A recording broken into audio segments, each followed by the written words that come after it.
Podcast Factory. Bonjour, je suis Mélanie Masson et vous êtes à l'écoute de l'Instant 2, un podcast diffusé par Made in Marseille et produit par la Podcast Factory. Si tu veux, c'est un petit peu aussi le même problème. Enfin, j'ai envie de parler de moi, puisque tu vas me cerner, tu vas me piéger de toute façon. L'Instant 2. L'Instant 2. L'Instant 2. Vous allez rencontrer quelqu'un. On m'a souvent dit, c'est pas ça qu'il faut faire, c'est ça qu'il faut faire. Je crois pas à ça. Je crois qu'il faut avoir une loi, il faut être sa vérité. Il faut se battre proprement, loyalement. Mais il faut savoir que chaque jour est un combat. Le lendemain, il faut tout refaire. Il faut aller chercher. C'est merveilleux. Aller chercher les gens qui veulent pas, qui se refusent, par pudeur. Comme ça, lentement. On peut pas tricher. Un invité. Partez à sa rencontre, prenez le temps de partager. L'Instant 2. Vous vous rendez compte quand même, les jeunes d'aujourd'hui, selon un sondage paru au mois d'avril dans un quotidien, sont en priorité intéressés par le salaire dans leur travail. Le 1er mai, en général, on a coutume de parler de travail. Eh bien nous n'allons pas tout à fait se coller à la règle. On va y déroger, même quoique si un petit peu juste pour le plaisir de le faire. On va parler de travail, mais d'un travail particulier, celui de l'image. Sorti en France le lendemain de la Saint-Valentin, fête commerciale par excellence, tout ce qu'on adore dans cette émission, vous comprendrez l'ironie. Sac-la-mort, ce film salué par la critique, au titre pourtant assez peu alléchant, je vous l'accorde, parle à sa façon d'amour. Oui, d'amour, pas de tout repos, mais d'amour quand même. D'amour des gens, des amis, des femmes, des féticheurs, des sorcières, des rêves, de l'errance aussi, et bien sûr de l'île de la Réunion, de cette île aux 1000 visages, aux 1000 cultures réunies dans une seule langue, le créole, vivant, vibrant, vaillant. Et quand les effluves de Rome non arrangés, c'est toujours mieux, rencontrent la puissance des mots et la caméra sans frontières de notre invité, Emmanuel Parot, c'est toute l'histoire, les histoires d'ici et de là-bas, comme je l'ai si souvent entendu, ce déracinement spatial dans la bouche de mes amis réunionnais, qui se croisent, se crissent et s'accrochent à notre regard, tantôt émus puis amusés, interloqués par les codes aussi et les usages sorciers, ou transportés par les croyances d'une poule offerte en sacrifice, les croyances de celles et ceux qui rêvent peut-être à d'autres mondes. À La Réunion, vous savez, on dit, ou du moins la légende, si vous y croyez, que tous nos malheurs peuvent être enfermés dans un pas si vulgaire sac en plastique, et puis abandonnés comme ça sur le bord d'une route pour conjurer le sort, le mauvais œil, la shkoumoun, enfin, c'est ça, le fameux sac la mort.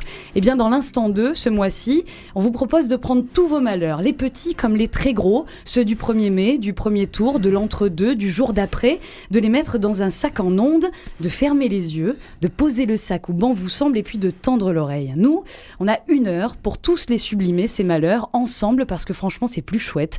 Le temps d'oublier les périls du passé, les échecs du présent et l'incertitude de demain. Parce que le cinéma, le travail de titan que demande le cinéma, c'est déjà ça. Moteur, silence, ça tourne. Bienvenue dans votre émission mensuelle qui actionne les leviers de la parole. Bienvenue dans l'Instant 2 du mois de mai qui ne sent pas le muguet, mais bel et bien la vanille. Un moment, s'il vous plaît. Bonjour Emmanuel Parot. Bonjour. Est-ce que vous sentez la vanille ? Elle est à 11 000 km de là, mais enfin, on peut en trouver. Est-ce que vous sentez la vanille, vous qui êtes réalisateur et réunionnais de cœur ? Comment on dit quand on aime la Réunion à ce point et qu'on y a grandi ? Ah là là là là. On dit quoi ? D'origine, de cœur, d'âme, d'esprit ? J'ai envie de dire d'âme, peut-être, oui. C'est plutôt ça. Et puis aussi d'émotion. À La Réunion, c'est quand même, pour moi, la découverte d'une manière d'être avec l'émotion qui ne m'a pas donné le sentiment d'être voyeur de quelque chose et qui ne m'a pas empêché de penser non plus. Et quand l'émotion est aussi belle et en même temps ne nous met pas dans un état où on se laisse manipuler, eh bien oui, là j'en veux bien moi. C'est à 22 ans que vous rentrez dans votre magie des salles obscures, votre premier coup de cœur de cinéma, c'est là que ça se passe ? Oui, à 22 ans, je prenais des cours de théâtre pour devenir acteur et puis ma voisine avec qui je devais faire un travail le lendemain me dit je vais prendre un texte de que disait Marilyn Monroe dans tel film. Et moi je lui dis mais c'est qui Marilyn Monroe ? J'avais 22 ans. Et vous êtes réalisateur de cinéma aujourd'hui ? Tout va bien ? Oui, Comme quoi, tout est possible. Ah oui, tout à fait. Oui. Avant, je considérais que le cinéma était un art bourgeois et qui nous détournait de l'essentiel. Et puis là, j'ai eu l'air tellement bête qu'en sortant, j'ai poussé la première porte du cinéma venu à Lyon. C'était Chinatown. Et là, j'ai été saisi et je m'en suis plus jamais remis. À partir de ce jour, je suis tombé amoureux de Faye Dunaway, évidemment, mais pas seulement, du film de Polanski, du cinéma. Et je me suis mis à voir 5 films par jour. Pendant 3 ans, j'ai vu 5 films par jour. On est déjà au mois de mai. En mai, vous savez, quand on aime le cinéma, qu'on aime ou qu'on n'aime pas les festivals d'ailleurs, le festival de Cannes va s'ouvrir. C'est le 70e festival, déjà. Polanski, vous l'avez cité. On attend son film avec beaucoup d'impatience, comme d'autres. L'idée n'est pas de parler de Cannes, mais de parler de votre présence à Cannes avec le film dont on parlait, Sac la mort. Qu'est-ce qui s'est passé ? Il y a eu une jolie histoire quand même, ce petit film d'auteur, sans être du tout péjoratif sur le terme petit, en créole, qui nous vient de La Réunion, arrive à Cannes. Comment et pourquoi ? En fait, il est arrivé grâce à l'ACID, l'association pour le cinéma indépendant et sa diffusion. C'est une association qui a été créée maintenant depuis 25 ans, je crois. La force de cette association, c'est que c'est des réalisateurs qui se sont regroupés. Imaginez une quarantaine de nombrils sur pattes qui décident de s'associer pour que leurs films, qui sont peu diffusés ou mal diffusés, puissent être diffusés plus fort. Il y a un petit portable qui sonne. Oui, il faut reprendre là. Non, sinon on va faire. On est en direct, c'est pas grave. Écoutez, est-ce qu'il va ressonner en fait la question à un réalisateur de cinéma qui est très occupé et qui est occupé par la tournée de son film Sac la mort. Est-ce que le portable va sonner à nouveau ? Écoutez, je vais appeler le guérisseur sorcier de La Réunion, c'est lui qui va me dire. Hein. C'est très bien, belle transition, Emmanuel Parot, l'invité de l'Instant 2. On va justement écouter un extrait de Sac la mort. Ce film est sorti le 15 février 2017. Vous en êtes le réalisateur, le metteur en scène et le scénariste. L'histoire, j'aime pas trop la raconter avant d'entendre ou de voir le film. Alors écoutons, il a été, pour celles et ceux qui nous écoutent, traduit, puisque tout le film est en créole. Donc on écoute Sac la mort, un extrait en tout cas de la bande-annonce, puis on revient juste après que vous ayez éteint nos portables. Sauvé ou là ? Qu'est-ce que tu veux ? Patrice, m'a tué de fois Olivier, mais comprends pas. J'ai tué ton frère, je comprends pas. Il a pas connu ça. Non, mais yo, me connais pas de réaction comment il est. Moi. Pourquoi t'es venu avec ça ? Je sais pas comment tu vas réagir. Alex, Elle m'a dit de prendre un couteau pour tuer le mec, et lui, il est d'accord. Non. Où là en train de monter la tête de mon camarade là. Toi, tu montes la tête de mon pote. Il respecte ce moment-là de mon. Je lui dis de respecter ce que sa mère lui a demandé. Laisse-la avoir fait son travail. Et n'allant faire dans ton parcours. Le dé la mort, il saoule. Il saoule, j'imagine qu'en créole ça veut dire il nous saoule, Emmanuel Parot, c'est ça? Oui, en fait dans le créole réunionnais il y a beaucoup de faux amis. Et celui-ci en est un, c'est précisément la raison pour laquelle je le souligne. Alors ça veut dire quoi, il saoule? Eh bien ça nous rend saoul, l'odeur de la mort nous saoule. Et quand on connaît Charles-Henri, Charles-Henri c'est celui qu'on entend donc qui chante oui, absolument. Dans la bande-annonce de votre film. Oui, tout à fait. Et donc quand on connaît Charles-Henri, on a fait une scène où Patrice est censé tomber en syncope et tout le monde croit qu'il est mort. Et je crois que j'ai jamais vu Charles-Henri aussi fébrile et joyeux à ce moment-là. Et je lui ai demandé, mais c'est que pour lui, la mort est une fête. Et donc il le vit totalement différemment. C'est le moment le plus important de la vie, c'est le moment où tout le monde s'intéresse à soi. Et donc pour lui, la mort c'est une célébration et pas du tout quelque chose de triste. Et moi j'ai trouvé ça extra. Bah oui, c'est sûr que c'est très différent de la métropole. On va employer ces mots-là parce qu'on est entre guillemets bien obligé quand on parle de la Réunion de dire la métropole et les îles qui font partie intégrante de notre pays évidemment, qu'on a un peu oublié. On pense à la Guyane dernièrement par exemple. Ou Dom-Tom en général. Je me suis fait reprendre l'autre jour parce que je parlais de métropole et une personne qui travaille beaucoup du côté des Antilles m'a dit « Emmanuel, on dit plus métropole, ça fait colonie, il faut dire hexagone ». Bon, comme dirait Proust, l'homme ne sachant pas changer le cours des choses, il change les mots. Les mots, on va y revenir. Et le créole dans un instant aussi. Je reste sur votre film un instant, Emmanuel Parot, Sac la mort.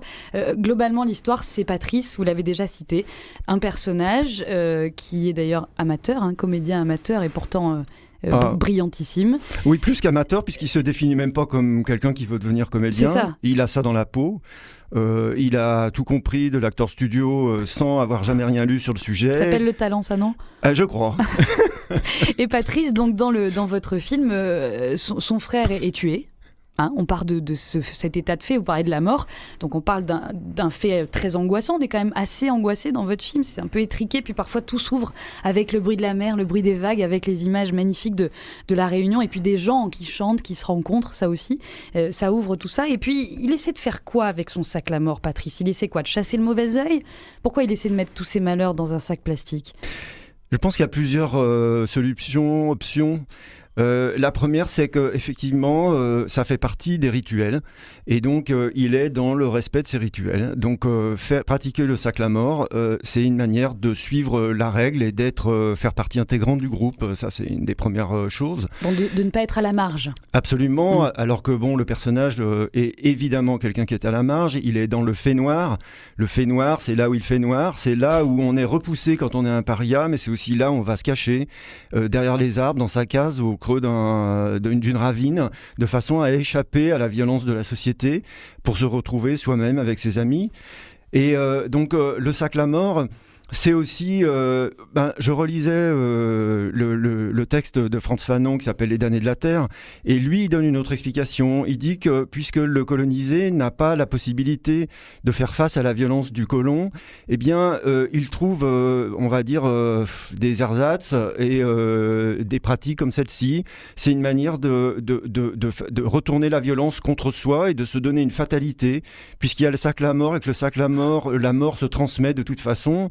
Elle ne disparaît pas, et bien c'est une façon de rester un petit peu dans sa fatalité. Ces ersatz-là, ce sont les croyances, les sacrilèges, les sacrifices, tout ce qui nous paraît étranger quand on ne connaît pas forcément la Réunion et ses traditions. C'est ce qui permet aussi vous l'avez dit, de dépasser la violence. On va revenir un instant, si vous le voulez bien, avec vous, Emmanuel Parot, au créole, puisqu'on a la chance d'avoir un linguiste qui nous rejoint dans les studios de Radio Grenouille. C'est le moment de se pencher un peu sur cette langue qui est partie intégrante de votre film Sac la mort.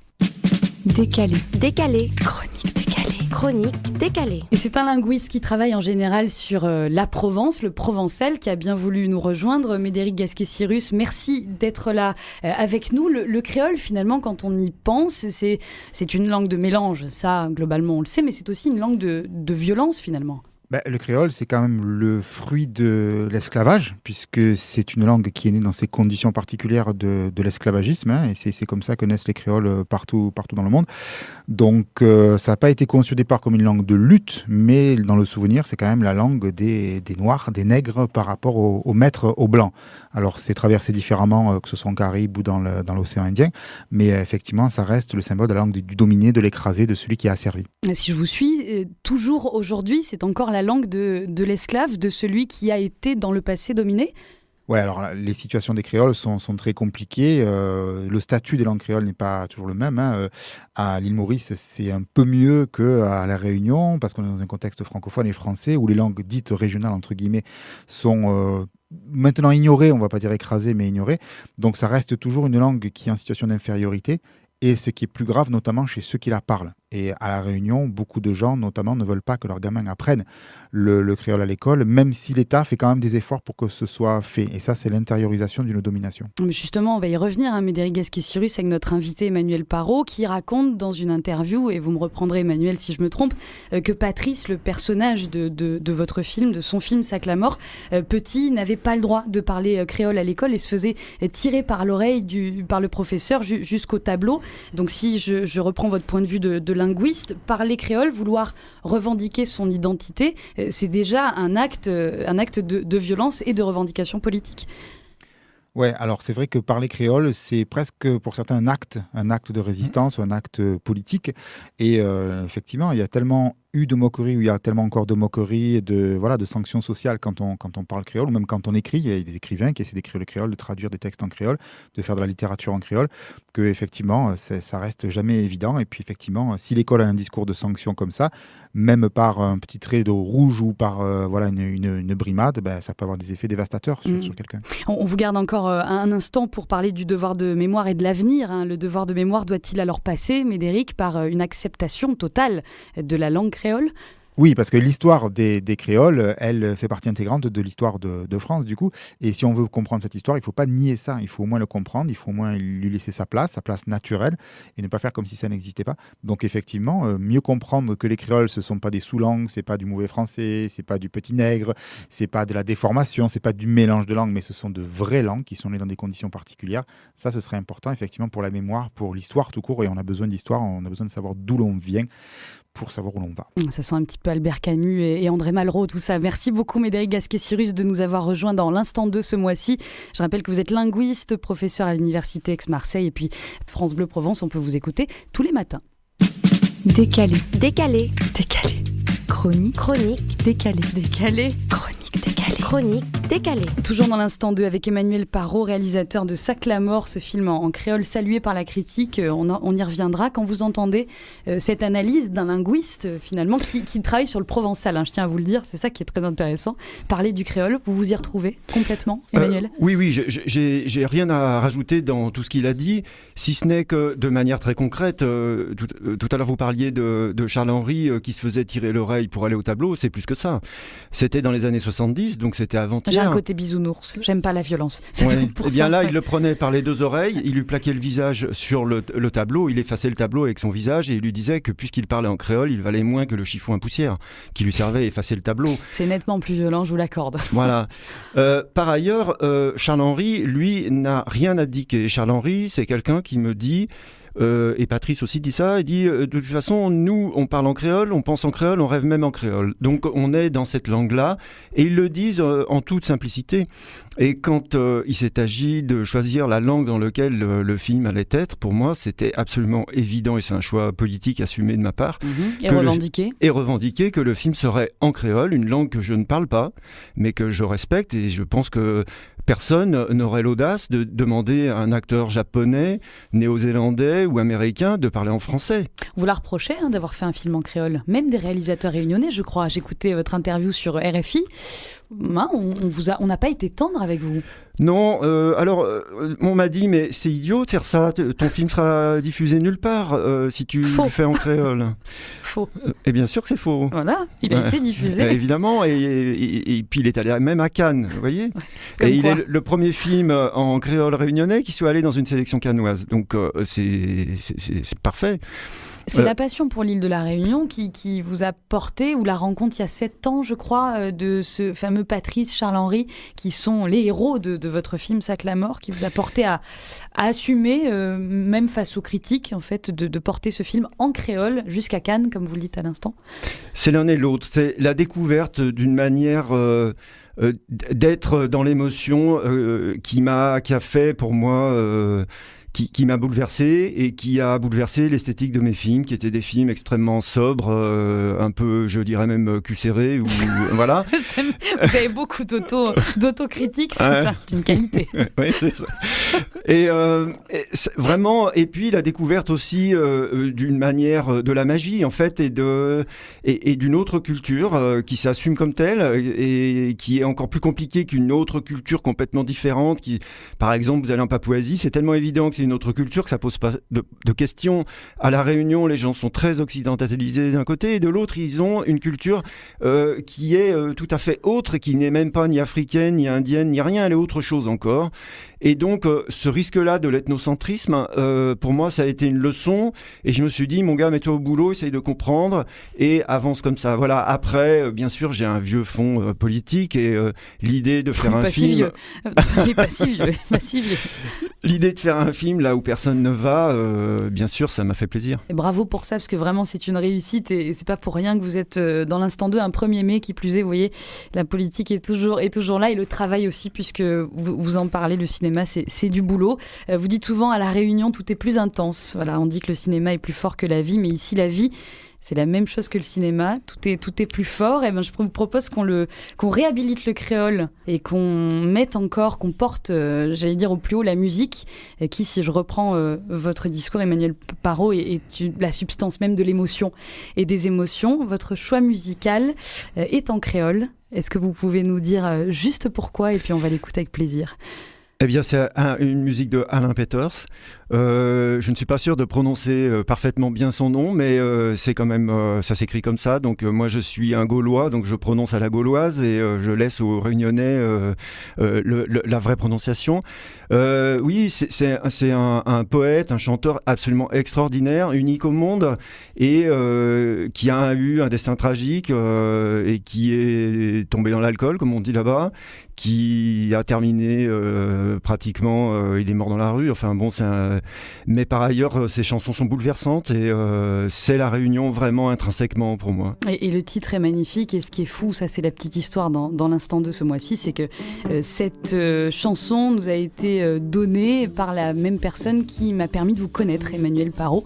Donc on pense très fort à Emma Lebeau, et la chanson s'appelle Manger pour le cœur, en espérant que la prononciation ne soit pas trop occidentale, mais surtout remplie d'émotions. On écoute.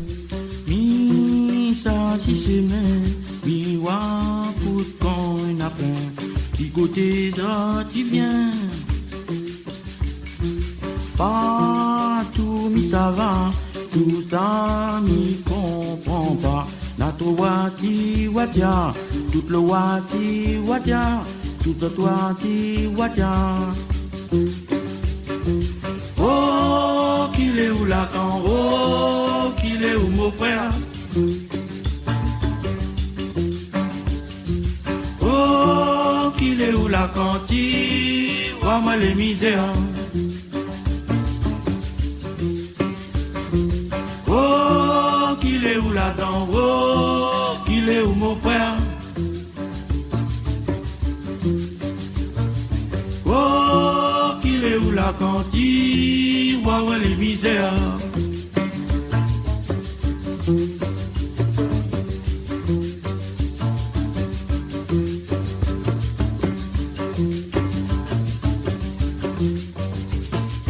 Des trois n'a plein, des trois n'a point rien, tout immense douleur. Des fois tu demandes, maman, pourquoi à moi il plaît, car il n'a point pour le cœur, car il n'a point pour le cœur, car il n'a point pour le cœur. Oh, qu'il est où la dent, oh, qu'il est où le bonheur. Oh, qu'il est où la dent, oh, manger tous les cœurs. Oh, qu'il est où la dent, oh, qu'il est où le bonheur. Oh, qu'il est où la dent, oh, manger tous les cœurs.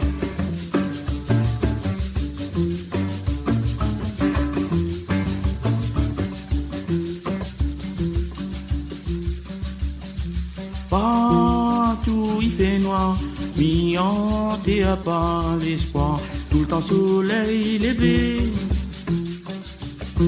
L'oiseau la santé, moins si moins va santé, même le dire ma santé, si le dire ma santé, même le dire ma santé.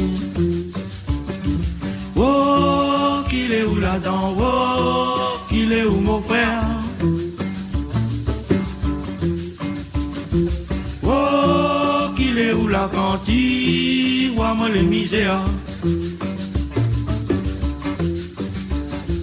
Oh, qu'il est où la dent, oh, qu'il est où le bonheur.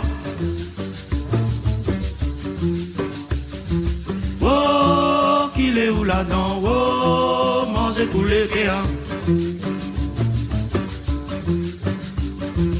Oh, qu'il est où la dent. Oh, qu'il est où la dent. Oh, qu'il est où la dent. Oh, qu'il est où la dent. L'instant 2. Vous allez rencontrer quelqu'un. Évidemment, comme chaque premier lundi du mois, merci d'être encore à l'écoute de cette émission, bientôt 2 ans et demi de rencontres. Et aujourd'hui, c'était Emmanuel Parot, le réalisateur de Sac la mort qu'on vous présente, film réunionnais sélectionné à Cannes, c'est comme ça qu'on dit, hein, Emmanuel. Absolument. Récompensé aussi. Récompensé, oui, enfin... Par la critique, pardon, j'ai pas terminé ma phrase. Ouais, récompensé par la critique, Libération, oui. Le Monde, Slate, j'en passais des meilleurs. Transfuge. Le Canard enchaîné. Ouais. Oui, et en plus, ce qui était assez merveilleux, c'est qu'on a eu la réponse la veille de la sortie du film. On attendait très, très, très angoissé le retour des critiques.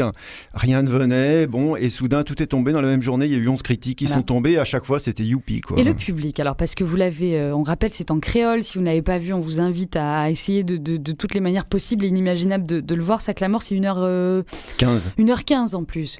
Si vous n'aimez pas les films trop longs, c'est parfait. Il a été reçu comment ? Et je vais vous poser la question. À La Réunion et en métropole ou dans l'Hexagone. On va prendre les deux termes. À La Réunion, il y a eu une avant-première en septembre. Je crois que c'est la projection la plus hallucinante de ma vie. Tout était parfaitement comme je l'avais espéré. C'est-à-dire que les moments drôles où nous, au montage, à chaque fois qu'on montait, parce qu'on a passé quand même pratiquement 14 semaines dessus, on riait et on se disait « Ah, quand même, Charles-Henri, ah là là », et puis Patrice, ah, qu'est-ce qu'il est touchant, il est émouvant. Et donc, les gens riaient là où on pensait qu'ils devaient rire et ils étaient émus. Il y avait un silence absolument absolu dans la salle, dans certains passages où Patrice est quand même, pour moi, génialissime, quoi. Patrice, le personnage de Saclamore, on le rappelle, pas du tout comédien. Vous parlez de lui avec une sincérité et une franchise. J'ai même entendu de votre bouche, Emmanuel, que vous disiez, voilà, Patrice, il passera pas les 60 ans parce qu'il a beaucoup bu, en fait, et que ça fait partie, l'alcool, d'un fléau. Et vous le dites comme tel à La Réunion. C'est cette clarté dans le film et dans votre discours qui est appréciable aussi, c'est que on s'embête pas trop avec les ronds de jambes et les euphémismes, et pourtant en même temps cette franchise dénote d'un amour profond pour vos comédiens et pour ces rencontres-là. Oui, c'est le même amour pour le public, j'imagine, qui le reçoit.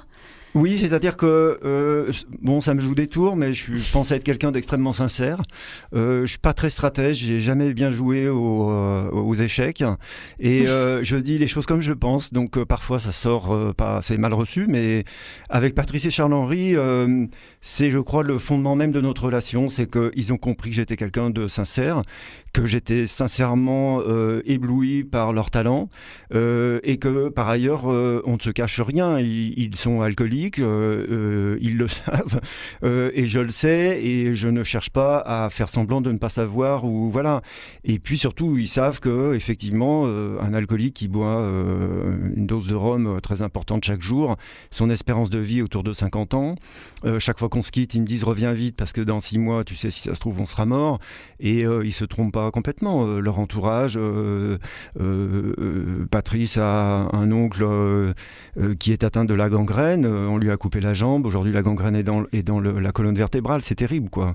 Et le rhum, il est présent dans votre film Saclamore, mais avec beaucoup de pudeur. Parce que si on regarde vos yeux en radio, ça se voit pas dans l'instant 2, mais on sent que la sincérité et la sensibilité sont là aussi. Voilà, ils sont parfois alcoolisés dans leur discours, ce qui donne un créole, même j'imagine pour celles et ceux qui parlent créole, difficile à comprendre de temps en temps. Mais il est là, ce rhum, cet alcool, ces effluves, ce mal-être finalement est là, mais il n'est pas frontal dans les yeux du spectateur et dans ce film. C'est un choix ? Oui, c'est un choix, c'est-à-dire que moi j'ai un principe, c'est que je ne veux pas rendre le spectateur de cinéma, spectateur voyeur d'une situation misérabiliste, donc montrer Patrice et Charles-Henri qui seraient en train de s'alcooliser puis ivre-mort, c'est une place pour moi inadmissible pour le spectateur parce qu'on est à une place, on est assigné à ce moment-là à une place d'impuissance, on ne peut juste que culpabiliser en sortant, en allant prendre un verre ou rencontrer des amis ou pousser le chauffage plus haut quand il fait froid chez soi. Et donc, c'est une place pour moi insupportable. Donc, je me suis toujours dit, je ne veux pas faire un film sur des insectes où on observerait dans un bocal. Je ne veux pas faire un film où je voudrais faire croire que tout le monde est comme Patrice et Charles-Henri, ce qui est faux. À La Réunion, en tout cas. Oui, mais faire un film avec, c'est-à-dire mettre le spectateur avec eux, à leur côté, comme je l'ai été depuis 6 ans, où je les côtoie, où je ne comprends pas toujours tout ce qui se passe. Comme le spectateur qui ne comprend pas toujours les sacrifices, qui ne comprend pas toujours la poule qui attend sagement son sort, qui ne comprend pas l'encens et les effluves d'encens, qui ne comprend pas forcément les croyances et les traditions, mais c'est pas grave en fait. Bah non, on c'est se pas fait grave. Embarquer, c'est ça dans le cinéma. Bien sûr, et puis il y a une vie après le cinéma, donc on peut aussi se renseigner après, donc c'est ça. Le cinéma, ça nous renvoie à la vie. Et la vie, c'est le cinéma ? Alors la Ou vie pas. c'est le cinéma, en tout cas il faut qu'il y ait de la vie dans le cinéma, ça oui. Mais la vie ce n'est pas le cinéma, non. Je pense que le cinéma est une manière... En tout cas moi je suis arrivé au cinéma, je me suis accroché à ça, parce que j'ai eu le sentiment que le cinéma allait me donner accès à la vie des autres que je ne comprenais pas bien et sur lequel j'avais une lecture purement idéologique jusqu'au moment où je suis rentré dans une salle de cinéma. Et là, soudain, j'ai eu l'impression que ça me permettrait d'aller vers les autres. Vous avez transposé cette vision dans la manière de le faire, le cinéma aussi, et d'en être réalisateur, et bravo pour ça. C'est marrant, on a un peu la même définition de la radio. C'est rigolo ça, finalement. Alors on va justement écouter un entretien qui a été réalisé la semaine dernière. C'est fou comme les constellations et le hasard se retrouvent autour de la créolité, parce qu'on n'a pas encore cité ce mot qui est très important, et de l'identité. Patrick Chamoiseau, auteur de la créolité, j'allais même dire du mouvement littéraire et politique qui est la revendication de son identité créole, pour dépasser Emmanuel Parot, la négritude portée par les Aimé Césaire, les Frantz Fanon aussi, et en faire peut-être quelque chose de plus joyeux, plus positif, et j'ose ce terme-là. Il était dans Boomerang le 28 avril sur France Inter, au micro d'Augustin Trapenard, et il nous parlait justement de son travail et de la question même de l'identité créole. Elle n'a jamais eu aucun sens. C'est-à-dire que l'idée coloniale, qui était une idée d'exploitation, de domination et qui essayait de se justifier par la transmission de valeurs, de civilisation, d'identité, de langue, de toute espèce de, je dirais, de principe, nous a cristallisé sur cette histoire d'identité. C'est véritablement l'identité du colon, c'est-à-dire sa langue, sa culture, son Dieu, sa vision du monde qui nous était imposée. Et bien sûr, pour nous battre depuis les années 50, et résister à cela et opérer les processus de décolonisation, nous sommes nous aussi embarqués dans cette idée d'identité qui a fini par se cristalliser et s'approcher d'une essence. Alors que l'identité, par définition, elle est relationnelle. C'est-à-dire que c'est un devenir constant, c'est une construction permanente qui ne peut s'envisager que dans la rencontre avec la totalité de l'autre, pas seulement l'étranger, mais aussi la nature, mais aussi, presque aussi, l'impensable. Ouais, magnifique, Patrick Chamoiseau. Alors, il a sorti l'éloge de la créolité. Ça, c'était en trio à l'époque avec Raphaël Confiant et Jean Bernabé. C'était en 89. On est en 2017. Il faudrait peut-être se réveiller. Emmanuel Parot, quand il dit l'identité, c'est une histoire de relationnel. Et j'allais presque dire, vous qui êtes réalisateur, vous l'avez dit en début d'émission, d'émotionnel. Voilà une belle définition de la créolité ou tout simplement de ce qu'on est, en fait. Non ? Ah oui, absolument. Pendant longtemps, j'ai cru que quand on était d'une culture, on n'est pas d'une autre, qu'il y avait un mur entre les deux. La rencontre qui s'est passée avec Patrice et Charles-Henri m'a prouvé le contraire. Ils sont eux-mêmes, je suis moi-même, et ça ne nous empêche pas de travailler ensemble et de partager des choses qui sont fortes et qui relèvent du genre humain, on va dire. Voilà. Pour l'identité, justement, décrite par Patrick Chamoiseau, on va y revenir. Il y a aussi un sens d'altérité, ça il le dit, on est tous différents, vous venez de le dire, on peut quand même travailler ensemble.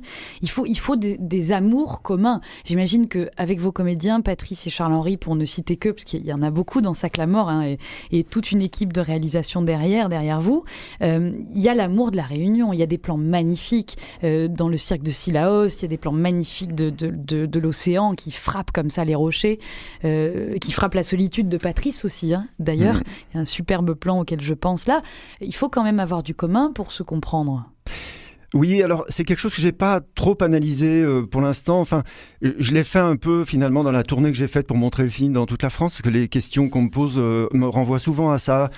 Pourquoi je suis allé là-bas ? Alors moi je dis que je suis allé par hasard, mais quand même il y a beaucoup pour des repérages de films, non ? C'était pas ça la première fois ? Non, pas du tout. Non, je faisais un remplacement. Il y avait quelqu'un qui devait encadrer un groupe pour faire des films avec des petites caméras, avec un groupe d'adolescents de Vaux-en-Velin, qui allait au port, une ville de la Réunion. Et il s'est désisté, il voulait passer Noël en famille à Lyon, et moi on m'a proposé, alors je me suis sacrifié. Et donc je suis parti là-bas. Un beau sacrifice, partir à la Réunion, moi je me sacrifie quand vous voulez. Mais la Réunion est un pays féerique.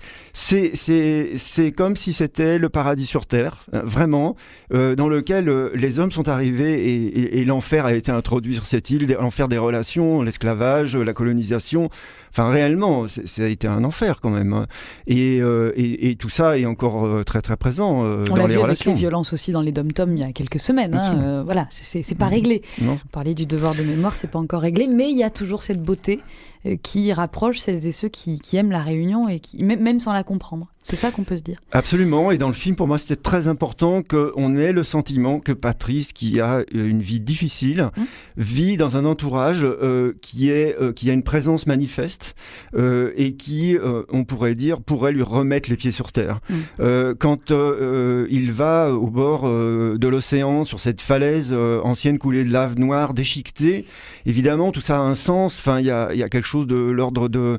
Il est en enfer, quoi. Voilà. Et cet enfer, cette présence de l'eau qui gronde, finalement l'impressionne tellement que ça le sauve et qu'il ne se suicidera pas. Et j'ai trouvé que... Et c'est sa propre île qui le retient de se foutre en l'air, quoi. Absolument. Très clairement. Hein. Et c'est là que la question de l'universalité, je sais qu'on va me taxer de je ne sais quoi en disant ce mot, mais je l'aime bien. Voilà, universalité, c'est comme ça. Quelqu'un qui est en train de regarder une falaise à La Réunion, moi qui regarde un film, quelqu'un de déprimé, clairement, ça nous est tous arrivé. On peut penser à un Marseillais, une Marseillaise comme moi qui va regarder la calanque de Sormiou et qui va se dire, dis donc, là j'en ai un peu ras-le-bol de la vie, est-ce que je me balance? Et puis voir la lumière de Marseille se lever et se dire, non, peut-être pas, en fait, je vais peut-être rester un petit peu plus. C'est ça la force de votre film, c'est peut-être de ne pas imposer une vision qui soit créole, de créolité, d'île, d'insulaire, métropole, hexagone, on s'en fiche un peu, le cinéma dépasse tout ça. Et c'est peut-être aussi une satisfaction, on vous le dit? Oui, certains me le disent. Alors, bon, par exemple, à La Réunion, c'est plus complexe parce que beaucoup de personnes sont quand même très campées dans leur, pour le coup, affirmation d'une créolité.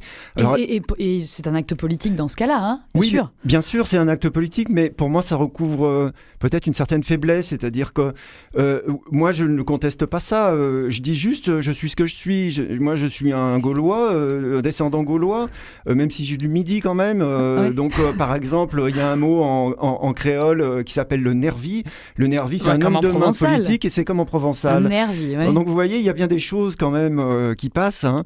Et donc, je me dis, moi, il faudrait peut-être apprendre à respecter les différences, les accepter pour que quelque chose de l'ordre d'une égalité se construise en passant par une sorte de fraternité. Alors, vous m'amenez sur un plateau, Emmanuel Parot, on est en direct dans l'instant 2. Ça, c'est quand même magnifique. Le mot que je voulais évoquer aussi avec vous et Patrick Chamoiseau, la solidarité. Voilà, il parle de solidarité parce que Patrick Chamoiseau, je le rappelle, qui était chez Augustin Trapenard sur France Inter la semaine dernière dans Boomerang, a lancé, cet écrivain en février dernier, un appel à la solidarité avec tous les migrants du monde. C'est un sujet aussi d'importance. Et demain, mardi 2 mai, il va sortir son nouveau livre « Frères migrants ». À la fin de ce livre, il a rédigé une déclaration des poètes. On pourrait faire une déclaration des réalisateurs de cinéma. Emmanuel Parot. Ça serait beaucoup plus compliqué. Une déclaration en 16 articles magnifiques. En voici, je vous le propose dans l'instant 2, la dernière partie. Frères migrants, qui le monde vivait, qui le vivait bien avant nous, frères de nulle part, ô frères déchus, déshabillés, retenus et détenus partout, les poètes déclarent en votre nom que le vouloir commun contre les forces brutes se nourrira des infimes impulsions, que l'effort est en chacun dans l'ordinaire du quotidien, que le combat de chacun est le combat de tous, que le bonheur de tous clignote dans l'effort et la grâce de chacun, jusqu'à nous dessiner un monde où ce qui verse et se déverse par-dessus les frontières se transforme là même, de part et d'autre des murs et de toutes les barrières, en 100 fois 100 millions de lucioles. Une seule pour maintenir l'espoir à la portée de tous, les autres pour garantir l'ampleur de cette beauté contre les forces contraires. Patrick Chamoiseau, dans sa voix, cette déclaration des poètes, magnifique, l'image des lucioles et du combat de tous et de chacun, non ? Surtout en ce moment. Emmanuel Parot. Il y a Ostrovsky, qui est un écrivain russe, qui disait cette chose. Il disait « L'intrigue, c'est le mensonge, la poésie, c'est la réalité ». Voilà, donc l'international des poètes, ils disent la vérité. Il y a un poète qu'on aime beaucoup et qu'on a choisi cette fois-ci en musique dans l'instant 2 qui s'appelle Gaël Faye et qui chante « Petit pays ».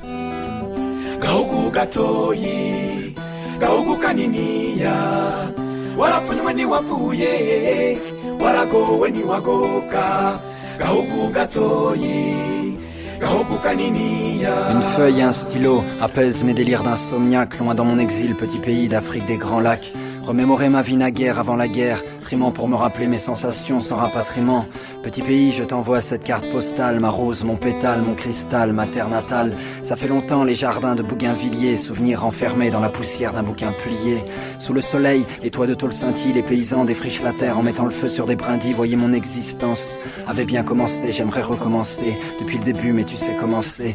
Et nous voilà perdus dans les rues de Saint-Denis. Avant qu'on soit sénile, on ira vivre à Guissény. On fera trembler le sol comme les grondements de nos volcans. À leur petit pays, loin de la guerre, on s'envole quand Gaugu Gatoyi, Gaugu Kaniniya, Warapunweni Wapuye, Warago Weni Wagoka, Gaugu Gatoyi, Gaugu Kaniniya. Petit bout d'Afrique, perché en altitude, je doute de mes amours, tu resteras ma certitude. Réputation, recouverte d'un linceul. Petit pays, pendant 3 mois, tout le monde t'a laissé seul. J'avoue, j'ai plaidé coupable de voyir quand tous les projecteurs étaient tournés vers le Zaïre. Il fallait reconstruire mon petit pays sur des ossements, des fosses communes et puis nos cauchemars incessants. Petit pays, te faire sourire sera ma rédemption. Je t'offrirai ma vie, à commencer par cette chanson. L'écriture m'a soigné. Quand je partais en vrille, seulement laisse-moi pleurer quand arrivera ce maudit mois d'avril. Tu m'as appris le pardon pour que je fasse peau neuve, petit pays. Dans l'ombre, le diable continue ses manœuvres. Tu veux vivre malgré les cauchemars qui te hantent. Je suis semence d'exil, d'un résidu d'étoiles filantes. Gaugu Gatoyi, Gaugu Kaniniya, Warapunweni Wapuye, Warago Weni Wagoka, Gaugu Gatoyi, Gaugu Kaniniya. Un soir d'amertume, entre le suicide et le meurtre, j'ai gribouillé ces quelques phrases de la pointe neutre de mon feutre.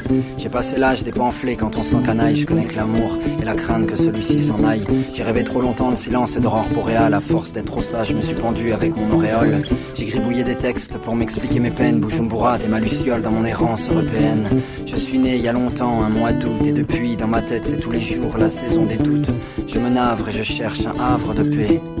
Quand l'Afrique se transforme en cadavre, les époques, ça meurt comme les amours, man, j'ai plus de sommeil, et je veille comme un zamou. Laissez-moi vivre, parole de misanthrope, citez-moi un seul de rêve qui soit allé jusqu'au bout du sien propre. Gaugu Gatoyi, Gaugu Kaniniya, Warapunweni Wapuye, Warago Weni Wagoka. Petit pays, quand tu pleures, je pleure, quand tu ris, je ris, quand tu meurs, je meurs, quand tu vis, je vis. Petit pays, je saigne de tes blessures. Petit pays, je t'aime, ça j'en suis sûr. Warapunweni Wapuye, Warago Weni Wagoka, Gaugu Gatoyi, Gaugu Kaniniya.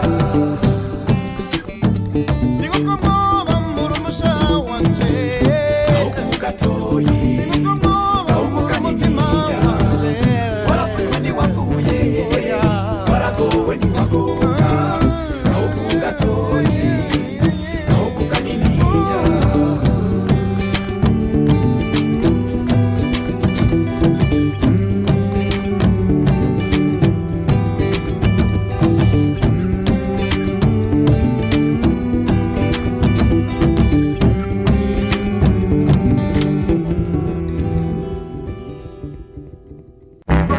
L'instant 2.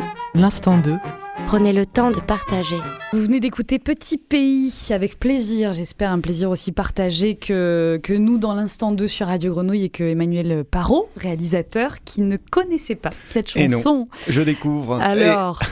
C'est-à-dire que j'ai un stock musical très très réduit. Vous écoutez que de la musique créole depuis que vous avez réalisé Sac la mort, seulement du Maloya, c'est ça, de La Réunion. Non, mais c'est marrant, en fait, petit, j'écoutais très peu de musique, et donc j'écoutais les sons qui m'environnaient, et aujourd'hui, je n'ai pas de téléphone portable avec un disque dur à l'intérieur, j'écoute les sons autour de moi, en fait, et j'ai donc assez peu cette culture de la musique, en fait, et donc je fais avec. Gaël Faye, mais vous faites très bien sans. D'ailleurs, vous nous donnez des images aussi, c'est bien. C'est ce qu'on attend d'un réalisateur de cinéma, d'ailleurs. Hein. Comment vous travaillez, alors, côté musical, travaillez avec votre équipe dans vos films, avec les comédiens, peut-être, comme Charles-Henri, qui est musicien dans Sac la mort. Charles-Henri, il est compositeur, interprète. Oui. Et son problème, c'est qu'il compose dans l'instant, il chante dans l'instant, et ensuite, il ne se rappelle plus. Donc, on a... Le prochain film, c'est lui qui aura C'est le premier intéressant. rôle. Et ça va être un film où il va être à la fois l'acteur, le rôle principal, voilà, et puis aussi le narrateur de ce rôle principal. Et il va nous raconter cette histoire en chanson. Donc il a la lourde mission d'écrire, de Et de se composer, souvenir. de chanter. Non, parce que là, comme on peut enregistrer, il m'a dit qu'il était sauvé. Et donc on enregistrera et ensuite, ça sera là, il pourra répéter. En parlant de sauver, Emmanuel Parot, vous venez de dire quelque chose d'intéressant dans le morceau magnifique Petit pays de Gaël Faye, hein, qui peut parler de nous, de chacun d'entre nous. On est tous un peu l'exilé de quelqu'un, de quelque part. Il dit que l'écriture l'a sauvé. L'écriture l'a sauvé. Est-ce que vous, le cinéma, vous a sauvé de quelque chose ? Ah bah clairement, ça m'a sauvé de l'HP. À ce point ? Ah oui, Je vraiment. ne pensais pas à cette réponse en posant la question. Non, absolument. J'étais coupé des autres. Je suis a priori quelqu'un d'assez timide. Je viens d'une famille où toute expression, on va dire affective, était repoussée.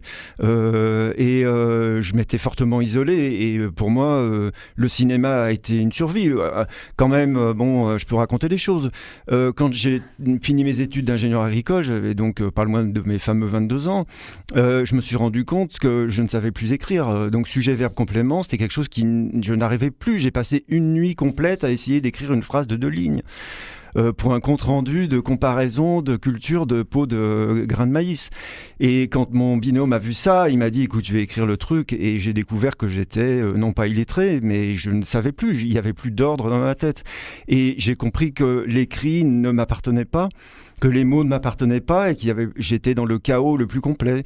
Et le cinéma m'a permis de retrouver les mots parce que soudain, c'était des images et des sons et que là-dedans, j'étais à l'aise. Là-dedans, j'étais dans ce qui était un peu ma nature plus rêveuse. Dans La Steppe, un de vos premiers courts-métrages en 88, on voit défiler des paysages de campagne observés du point de vue d'une fillette, d'une petite fille. C'est un peu le petit Emmanuel Parot qui regarde sa campagne dans laquelle il a grandi. Ah bah 300%, c'est exactement ça.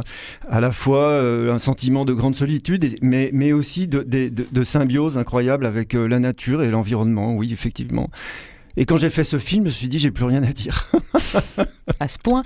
Pourtant, vous en avez fait d'autres. Après, il y a eu du documentaire, beaucoup, hein, des courts-métrages. Oui, alors, plutôt. Ouais, alors documentaire, en 2 mots, parlons-en. Ah, parlons-en, Ouais. Emmanuel Parot. On est Voilà. bien là, dans l'instant 2. Alors, allez-y. Alors, c'était un documentaire très, très engagé. Un ami travailleur social était venu me voir, m'avait dit, c'est terrible, les messages de prévention sur le sida ne passent pas du tout auprès des jeunes. C'était dans la banlieue de Lyon, à Vaux-en-Velin. Est-ce que tu voudrais participer à une recherche-action qui se terminerait par un film sur les discours autour du sida et de la sexualité? À propos de l'amour et du sida, Absolument. 66 minutes en 93. C'est ça, donc on a travaillé 3 ans, et au bout de 3 ans on fait un film, et ce film est censuré pour atteinte à la santé publique française, incitation à la pratique de la sodomie, et parce que... Alors que vous faites un film pour la prévention contre le sida, c'est Absolument, ça et vous voyez par exemple, une mère de famille disait à la caméra, écoutez, moi, on est très pauvre dans la famille. Je conseille à ma fille de ne pas d'avoir de relations par devant, mais plutôt par derrière. Comme ça, elle restera vierge pour son mariage, c'est sa fortune. Et du coup, comme elle n'a pas de relation sexuelle, vous comprenez, elle n'a pas besoin de demander un préservatif à son compagnon. Ça, c'est dans le film. C'est dans le film. C'est ce qui a choqué? Oui, on m'a dit que j'étais pire que Le Pen. On vous a dit ça? Oui. Et aujourd'hui, on vous dit quoi? Plus rien. Et parce que maintenant, c'est la fille. Hein. Qui a remplacé le père. C'est possible. Enfin, qui a tué le père, vous savez. Comme ça maintenant. Non, mais ceux qui m'ont censuré, je leur laisse le film censuré. Je ne demanderai, et je ne veux pas que ce film ne soit plus censuré. Il a été censuré, historiquement, les choses sont inscrites comme ça, on ne rattrapera pas ça. Voilà. De quel film vous êtes le plus fier d'avoir réalisé, Emmanuel Parot? Au-delà de Saclamore, on en a beaucoup parlé, c'est le dernier. Ah bah zut alors, c'était mon joker. Eh ben d'accord. C'est vrai, c'était votre joker? Oui, c'est... Ça peut être celui-ci, hein, pourquoi pas. Oui, pour moi, Saclamore, c'est vraiment pour moi le début de ce que j'avais au fond de moi, de la façon dont je voulais l'exprimer, de la manière de travailler avec les acteurs. Et il y a tout ce que je souhaitais dans ce film. Maintenant, je veux prolonger les choses. Mais là, je pense que j'ai franchi un palier, oui. Le cinéma et Saclamore vous a donc en quelque sorte sorti du gouffre, si j'en crois Édouard Glissant. Nous autres peuples antillais, nous avons l'expérience du gouffre. Nous avons l'habitude des gouffres. Et que nous n'en faisons pas une histoire. Nous avons nous avons pas banalisé, mais nous avons déjà depuis longtemps pris le parti de nous moquer de nous-mêmes en tant qu'expérimentateurs du gouffre. Édouard Glissant, magnifique poète là aussi de la négritude, de la créolité. On peut aussi parler de tout ça. Le gouffre, c'était la cale du bateau, hein, dans lequel l'esclave était jeté. Voilà, ça c'est la lumière du cinéma et de la Réunion qui vous a sorti de votre gouffre personnel, j'allais dire, Emmanuel Parot, de la campagne aussi. Ça peut être un gouffre, attention. Hein. Absolument, mais voilà par exemple un lien qui explique pourquoi la Réunion, j'y suis attaché. On partage peut-être ça, alors chacun à sa façon. Mais effectivement, ils m'ont sorti du gouffre. Moi, je suis happé par un sentiment de tragédie, du tragique, et en rencontrant Patrice et Charles-Henri qui ont ce même sentiment-là, mais qui, eux, ont cette force incroyable d'en faire de la dérision, de l'humour, et je trouve que c'est d'une pudeur absolument incroyable. C'est peut-être l'humour des désespérés, mais pour moi, ça a fait leçon, et c'est pourquoi aussi je voulais que ce soit leurs mots, que les mots que j'ai écrits dans mon scénario, les dialogues soient repris par eux, transformés par eux, parce que eux allaient pouvoir les pousser beaucoup plus loin et d'une manière que je trouve beaucoup plus riche que moi. Quand vous faites des films, et vous disiez en début de cette émission que vous faites du cinéma pour vivre un peu la vie des autres. Hein. C'est un peu pour ça, quand on aime le cinéma, qu'on se fond dans une salle obscure et qu'on oublie le monde qui existe pour en voir d'autres. Vous, faire du cinéma, c'est quoi? Vous redonner presque la parole, mettre votre histoire sur l'écran sans dire vraiment que c'est la vôtre, tout en disant je t'aime. Je sais pas, il y a un peu de ça finalement, si j'écoute votre enfance rapidement aussi. Oui, tout à fait. Je n'aime pas dire je à la première personne dans un film. Non, mais dans un film. Ah, d'accord. Dans une émission de radio, ça va. Ouais. En même temps, c'est de vous qu'on parle, Emmanuel Parot. Oui, c'est ça. Oui. Bon, mais dans un film, je pense, moi, je me sens beaucoup plus proche du cinéma de la nouvelle vague que du cinéma contemporain qui dit trop qui pense qu'il faut dire je pour qu'on ait un point de vue. Non, notre point de vue de notre je, il peut être au travers du mot des autres ou au travers de leur présence. Dans les films de Truffaut, il a jamais dit je dans aucun de ses films, et pourtant il est je partout. Et j'aime ce respect pour le spectateur de ne pas lui imposer moi, mon nombril et mes fesses, quoi. C'est quoi parce qu'on aime bien parler de vous, on va terminer déjà cette émission. C'est quoi votre plus grand bonheur? Restons sur Sac la mort, ce film sorti en 2017 en France, en créole, partout, et bravo pour cette réussite. Votre plus beau souvenir de tournage, par exemple? Il y a quand même parce que vous parlez des autres et que ça fait du bien d'entendre parler comme ça aussi, un réalisateur de cinéma qui dit bah voilà, moi j'aime ce métier et j'aime la vie parce qu'on se répond et qu'on se parle et qu'on se touche et qu'on se frotte et qu'on se dit qu'on existe et que tout à coup on est vivant à la première personne. Un souvenir du tournage qui a été avec l'équipe peut-être aussi, qu'on voit pas derrière la caméra. Oui. Eh bien, moi c'est une des dernières journées qu'on a appelée la journée HP. Ce jour-là... HP, comprendre hôpital psychiatrique. Oui. Ok. Ce jour-là... Comme dit Kerouac, tous les fous qui laissent passer la lumière. C'est ça. C'est exactement ça. C'est-à-dire, ce jour-là, on a eu le malheur de poser le pied de la caméra dans un endroit qui fait à peu près 2 mètres par 3 mètres et qui est en indivision entre 200 personnes. Et donc, un des 200 héritiers est venu nous interdire de poser le pied de la caméra à cet endroit. Là-dessus arrivent 2 gars, un avec une énorme pierre et l'autre avec une machette. Ils sortaient de prison et il avait tué sa femme avec un croc de boucher et ils nous ont menacés. Finalement, tout s'est arrangé autour d'un verre de rhum. Il y en a un qui voulait que je lui donne 10 €. Par chance, je ne les avais pas. Laissez dans la poche si vous voulez regarder. Je peux encore vous sauver la vie. Emmanuel Parot, c'est véridique. On l'a regardé. Voilà. Et voilà. Donc, malgré ce chaos absolu, on a tourné la scène. La scène est dans le film et on n'a jamais eu de problème pour la monter. Preuve que, en fait, on peut faire des films en faisant à peu près n'importe quoi. Du rhum, des femmes et de la bière, nom de Dieu. On va quand même peut-être reprendre ça. C'est ça. Donc, ça reste une anecdote assez fabuleuse. Si on regarde un peu et qu'on se tourne vers l'avenir, quel film aimeriez-vous réaliser? On est le 1er mai, Emmanuel Parot. Est-ce que c'est un film sur le travail? Est-ce que c'est un film sur le lien dont on a tellement besoin de rire comme ça, comme on vient de le faire sur un sujet pourtant tragique, de trouver beau quelque chose qui parfois ne l'est pas, comme la Réunion, comme son passé esclavagiste, comme son passé colon? C'est quoi votre film idéal là, dans ces temps de crise? Il faut quand même me le dire clairement. Mon film idéal, c'est celui où On mélangera le travail, le non-travail, l'envie de ne rien faire, le politique, les hommes politiques. Bon, et ça sera mon prochain film qui va s'appeler Mère émaillère ou jamais, où Charles-Henri, avec ses lunettes, va faire semblant d'être un aveugle. Personne n'est dupe, mais tout le monde l'accepte et ça va être l'ascension politique de Charles-Henri jusqu'au moment où il va se rendre compte que c'est terriblement ennuyeux d'être un homme politique. Il retournera voir ses copains.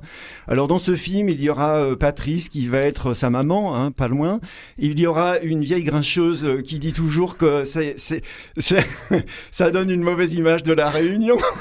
C'est ça, c'est ça, donc on continue. Donc voilà, il y aura un grand blanc, dont je passe un message à Gérard Depardieu, j'aimerais que ce soit lui qui joue. Et je suis sûr qu'il écoute Radio Grenouille. Bon, bah moi aussi, j'en suis certaine, sûr. on va lui envoyer franchement, on lui envoie l'émission, je vous le dis. Bon, et je pense qu'il s'amuserait terriblement avec Patrice et Charles-Henri et qu'il serait parfait dans le rôle d'un grand blanc qui est un dépressif qui n'arrive pas à se suicider et qui donc va préférer tuer quelqu'un pour oublier qu'il ne sait pas se suicider. Je propose donc que ce film s'appelle HP, parce que j'ai réalisé comme vous qui nous écoutez que notre invité de l'Instant 2 est un peu fou et qu'on adore ça, finalement, Emmanuel Parot. Le mot de la fin, puisqu'on arrive à la fin de cette émission, au-delà de vous dire d'aller voir Sac la Mort s'il passe encore un peu dans les salles ou pas? Est-ce qu'au mois de mai, on pourra aller cueillir du muguet et puis sentir la vanille de la Réunion? Bon, c'est très simple, il suffit de vous prenez un billet d'avion pour aller à la Réunion et à partir du 17 mai, il est dans toutes les salles. Bon, enfin, non, sinon, il passe en juin à Montpellier. Grâce à l'association Mosaïque Outre-mer, il passe dans une salle de cinéma. Il sera repris aussi à Montpellier début juillet. Il devrait passer à Forcalquier, mais j'ai pas de nouvelles. Alors, où es-tu? Réponds-moi, exploitant de Forcalquier. J'aimerais savoir si le film va passer là-bas. Et puis, bon, il va passer d'ici de là. Mais enfin, bon, on a tenu 11 semaines. Hein. C'est déjà pas si mal, la galère. Ouais, c'est une belle galère à un beau gouffre très lumineux. Merci pour cette bouffée d'oxygène d'entre-deux tours, d'entre-deux rives, d'entre-deux hexagones ou réunions. Enfin là, tout à coup, en fait, les frontières sont tombées avec votre sourire, votre regard sur les choses et votre film Sac la Mort. Et cette rencontre, on vous remercie chaleureusement d'être venu dans l'Instant de Emmanuel Parot. C'est moi qui vous remercie pour ce moment. Bon, bah écoutez, vous repartez avec le sourire. Oui. C'est le principal. Merci aussi à Lauriane Toulemont et à l'équipe de Radio Grenouille d'avoir préparé avec passion et intelligence, cette intelligence qui la caractérise, cette émission, les sons de cette émission que vous avez entendu, hein, Patrick Chamoiseau ou encore Édouard Glissant, j'en passe et des meilleurs. Merci à elle pour son coup de main là aussi, à distance, à seulement 800 km, mais loin des yeux, très proche du cœur, Lauriane Toulemont. Merci à Emma Lebeau de m'avoir fait connaître l'invité qu'on vous a là aussi transmis, Emmanuel Parot, ce mois-ci, de m'avoir donné la force et le courage de m'intéresser un peu plus loin à l'île de la Réunion, de m'avoir passé comme un flambeau l'amour et la violence de cette île où tout est toujours plus intense. Merci à elle qui a participé aussi à certains des films que vous pourrez voir à l'écran. Merci Emma Lebeau, merci à Gilou, parce qu'on a envie d'être bisounours en cette fin d'émission, d'avoir réalisé à merveille cette émission. Et puis merci évidemment à Radio Grenouille et à toute cette belle équipe que vous soutenez. Merci pour sa confiance, puisque l'Instant 2 arrive à bientôt sa 30e émission et ça fait quand même du bien de savoir qu'on donne la chance à la créativité, à l'amour et à l'amour des belles choses. Vous soutenez Radio Grenouille. C'est pas pour vous forcer, c'est pas pour vous mettre le couteau sous la gorge, c'est pour vous dire que jusqu'au 20 mai, eh bien pendant 20 jours, on peut toujours donner d'1 € à 1 million. Hein, si vous voulez donner 1 million à Radio Grenouille, c'est possible, pour se souvenir qu'une radio associative qui a 36 ans ne marche pas toute seule. Elle marche par nos efforts, par de la passion et par votre écoute et votre aide. On se retrouve lundi 1er du mois de juin pour une nouvelle émission avec encore de belles surprises dans l'Instant 2 à réécouter là aussi sur le site de Radio Grenouille, à réécouter sur notre Facebook. Allez, on crée une grande communauté, une communauté des gens qui s'aiment et qui aiment se frotter et se parler pour créer une nouvelle identité, celle qui nous appartient, qui appartient aux autres, à soi, bref, au monde sans frontières. Je suis un peu émue. Merci à vous d'être à l'écoute et passer une belle journée, une belle soirée, un très joli mois de mai. L'Instant 2. Vous venez d'écouter L'Instant 2, un podcast de Mélanie Masson, diffusé par Made in Marseille et produit par la Podcast Factory. L'Instant 2. L'Instant 2. L'Instant 2. L'Instant 2, une émission de Mélanie Masson à retrouver sur iTunes, Podcast Addict ou sur notre page Facebook L'Instant 2, émission radio.